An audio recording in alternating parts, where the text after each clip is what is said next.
8M. La verdad sobre el Día de la Mujer. De su honor en menoscabo, faltó un esposo a su esposa. Ella perdonó amorosa, y el público dijo: bravo. Faltó la mujer al cabo, harta de tanto desdén, y el falso esposo también perdonó a la esposa. No, el esposo la mató, y el público dijo: bien. Este es uno de los poemas satíricos de Ramón de Campoamor, poeta español del siglo XIX, y con él empezamos lo que promete ser un gran episodio. Quédate hasta el final porque lo que vas a escuchar hoy no es el típico discurso sobre el 8M. Hoy, 8 de marzo, Día de la Mujer, ya no solo es un día de conmemoración. Como todo, al final se ha convertido en un campo de batalla de ideologías. Y es que mientras algunas personas lo ven como una lucha necesaria, otras lo critican como una instrumentalización política. ¿Qué hay detrás de las campañas comerciales del 8M? ¿Por qué algunas marcas se suben al tren feminista solo ese día? ¿Realmente hemos avanzado o simplemente nos hemos desviado del camino? ¿Existe igualdad entre hombres y mujeres en España? En este episodio hablaremos de, según quien lo mire, igualdad o desigualdad entre hombres y mujeres. Explicaremos qué era la licencia marital, el delito de adulterio, el delito de amancebamiento y el delito de uxoricidio. Quédate hasta el final y te prometo que este episodio te hará replantearte muchas cosas. ¿Te imaginas tener que pedir permiso a tu marido para abrir una cuenta bancaria o vender una propiedad o simplemente sacarte el carnet de conducir? Aunque parezca una locura, hasta hace poco más de 50 años en España esto no solo era real, sino que además estaba respaldado por la ley. ¿Cómo era la relación entre los hombres y las mujeres de España en el matrimonio? En este primer capítulo hablaremos de la licencia marital, una normativa que durante casi un siglo dejó a las mujeres en una situación de dependencia total de sus maridos o de sus padres. Esta norma requería que las mujeres casadas obtuvieran la autorización de sus maridos para realizar diversos actos jurídicos y patrimoniales, situándolas en una posición de dependencia similar a la que podrían tener los menores de edad o las personas incapacitadas. Pero no porque lo diga yo, simplemente es que lo decía el Código Civil, lo digo para evitar malentendidos. La licencia marital tiene su origen en el derecho romano y en la tradición jurídica occidental, basada en la idea de la autoridad del marido sobre la esposa. En España, esta figura se incorporó de manera formal en el Código Civil de 1889. Y estos eran algunos de sus artículos. Artículo 57. El marido debe proteger a la mujer y ésta obedecer al marido. Artículo 58. La mujer está obligada a seguir a su marido donde quiera que fije su residencia. Artículo 61. Tampoco puede la mujer, sin licencia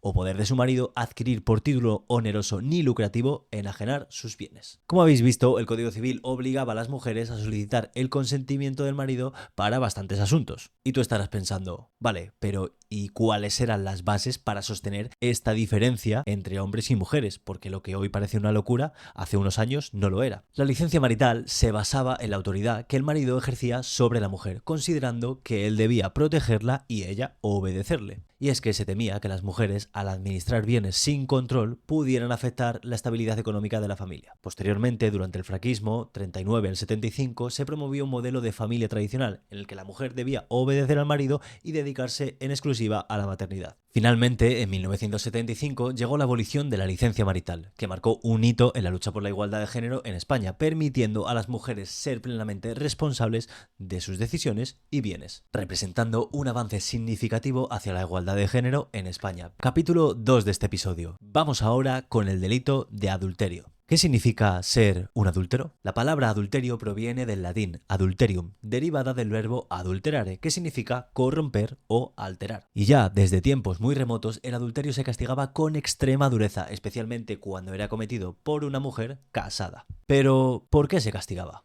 Porque en muchas sociedades la fidelidad femenina estaba ligada al control de la descendencia y la pureza de la línea sanguínea del marido. En el derecho romano, la infidelidad de la esposa era castigada severamente, mientras que el hombre podía tener amantes sin ningún tipo de consecuencias. ¿Y esto también llegó a España? Por supuesto que sí. En este capítulo te cuento cómo el Código Penal español reguló la infidelidad en el matrimonio. Literalmente, el artículo 683 exponía lo siguiente: la mujer casada que cometa adulterio perderá los derechos de la sociedad conyugal y sufrirá reclusión por tiempo que quiera el marido, con tal de que no pase de 10 años. Es decir, que además de condenarla, el marido decidía cuánto tiempo estaría en prisión. Entramos ahora en el periodo que va entre 1848 y 1870, en el cual el Código Penal de 1848 redefinió el adulterio y además el delito de mancebo. Esto decía el artículo 358. Comete en delito la mujer casada que yace con un varón que no sea su marido y el que yace con ella sabiendo que está casada. Y el artículo 362 que decía: al marido que tuviere manceba dentro de la casa conyugal o fuera de ella con escándalo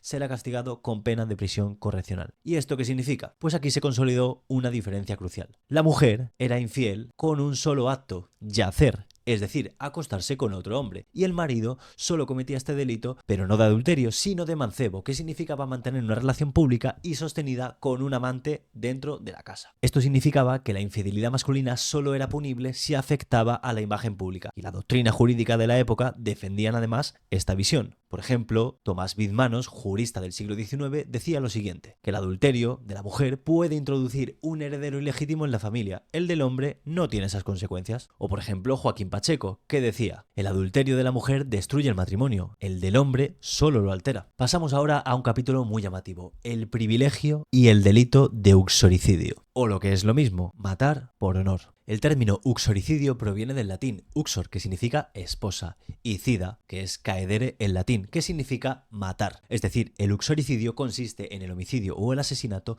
de la esposa por parte del marido. Moechum in adulterio de praesenum necato. Al cogido en adulterio, mátesele. A mediados del siglo V a.C., y con solo estas 5 palabras, la ley de las 12 tablas recogía por primera vez en la legislación la posibilidad de matar al adúltero. ¿Y esta posibilidad llegó a España? Por supuesto que sí. Esto decía el artículo 619 del Código Penal de 1822. El homicidio voluntario que alguno cometa en la de su mujer, es decir, en su mujer, cuando la sorprenda en acto carnal con un hombre, será castigado con arresto de 6 meses a 2 años y con un destierro de 2 a 6 años, es decir, nada. Y en 1944 también estaba permitido, o al menos no castigado con pena de prisión. Esto decía el artículo 428 del Código Penal de 1944. Si un marido sorprendía a su esposa en adulterio y la mataba en el acto, solo era castigado con destierro. Si solo la hería, podía quedar totalmente impune. Es decir, matar por honor estaba prácticamente permitido. Posteriormente, durante la Segunda República del 31 al 39, el adulterio fue despenalizado. No obstante, durante el régimen franquista, el Código Penal de 1944 restauró con fuerza la penalización del adulterio, tal y como habéis podido ver. Finalmente, la última regulación del delito de adulterio llegó en el Código Penal de 1973, que en su artículo 449 decía lo siguiente: el adulterio será castigado con la pena de prisión menor.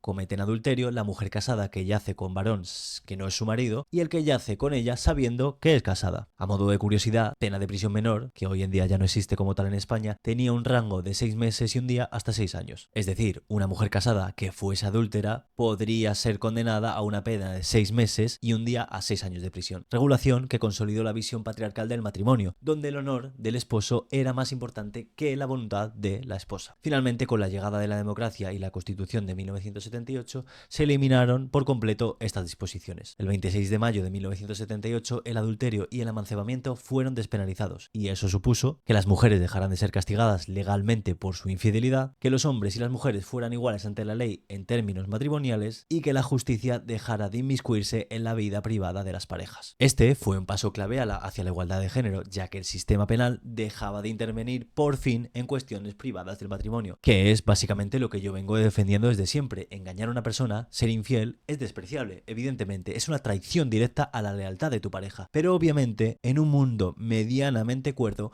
no puede ser delito y mucho menos castigarse con pena de prisión. Una vez hechas estas consideraciones legales, pasamos ahora a hablar del feminismo, el 8M y la política. ¿Es el Día de la Mujer un movimiento secuestrado? Evidentemente, sí. Y quien diga lo contrario es que no vive en este mundo. El feminismo nació como movimiento de reivindicación social y legal. En sus primeras etapas luchó por el derecho a voto, el acceso a la educación, la independencia económica de la mujer y así con una infinidad de derechos. Sin embargo, en la actualidad, parte del 8M ha pasado de ser una lucha social a una herramienta política. Vemos cómo en cada manifestación del 8M es común ver cómo distintos partidos intentan apropiarse del movimiento para promover sus propias agendas, lo cual es tristísimo. También vemos cómo no todas las mujeres se identifican con el feminismo actual, especialmente cuando se mezcla con ideologías que generan división en lugar de unión. Y vemos cómo el feminismo radical no permite al feminismo ser un movimiento plural donde haya distintas formas de entender la lucha de la mujer sin que una visión excluya a la otra. Pero bueno, ¿y ahora qué? Entonces, ¿tenemos igualdad o no tenemos igualdad? El concepto de desigualdad y discriminación ha acompañado a la humanidad humanidad desde sus orígenes, siempre ha estado ahí. No existe una sociedad absolutamente igualitaria porque el ser humano, por naturaleza, distingue, categoriza y prefiere. Desde un enfoque filosófico, ya pensadores como Aristóteles afirmaban que la desigualdad es inherente al orden natural. Es algo intrínseco. Por otro lado, Rousseau argumentaba que la desigualdad surge cuando los seres humanos abandonan el estado de naturaleza y crean sociedades jerárquicas, que es lo normal. Por supuesto, desde la psicología social se ha demostrado que la discriminación no es solo un producto cultural, sino que está arraigada en mecanismos cognitivos básicos del ser humano. Es que no sé cómo no se puede entender. Según la teoría del cognitivismo social, las personas organizan la información en categorías para simplificar la realidad. ¿Y qué significa esto? Pues que esto lleva a la creación de estereotipos, de prejuicios, que pueden ser positivos o pueden ser negativos, pero no pasa absolutamente nada. Por otro lado, la teoría de la identidad social explica también que los individuos buscan reforzar su autoestima identificándose con un grupo y diferenciándose de otros, que es también algo normal. De aquí, evidentemente, nacen los conflictos intergrupales y las percepciones de superioridad e inferioridad que nos están intentando inculcar constantemente. Y por supuesto,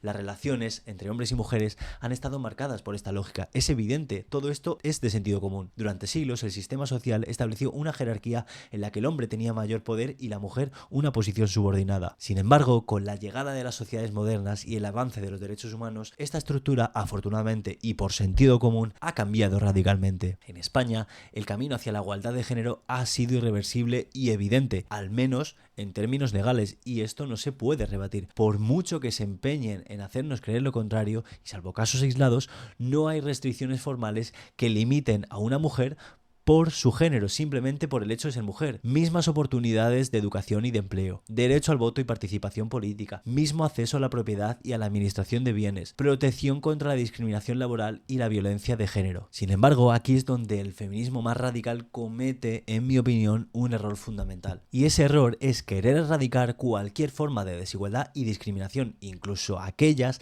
que forman parte del fuero interno de cada persona y de la propia naturaleza humana. De verdad, no tratamos igual a todas las personas y es lo normal. No sentimos la misma confianza con un extraño que con un amigo. No nos atraen todas las personas por igual. Hay preferencias biológicas y culturales. No interactuamos igual con un hombre que con una mujer. El problema del feminismo radical es que quiere imponer una visión en la que cualquier diferencia de trato entre sexos sea vista como una injusticia. Pero la discriminación no siempre es negativa, esto es algo que debemos comprender. Y esto, por ejemplo, llevado al ámbito laboral, es de sentido común. No todos tenemos las mismas capacidades, por lo que la meritocracia genera desigualdad, pero una desigualdad que es absolutamente legítima. Y es en este punto donde entra mi postura. La igualdad absoluta no existe en la naturaleza ni en la sociedad. Lo que debe existir es igualdad de derechos y de oportunidades, pero no de resultados. El feminismo radical olvida o parece olvidar esto, que es bastante evidente.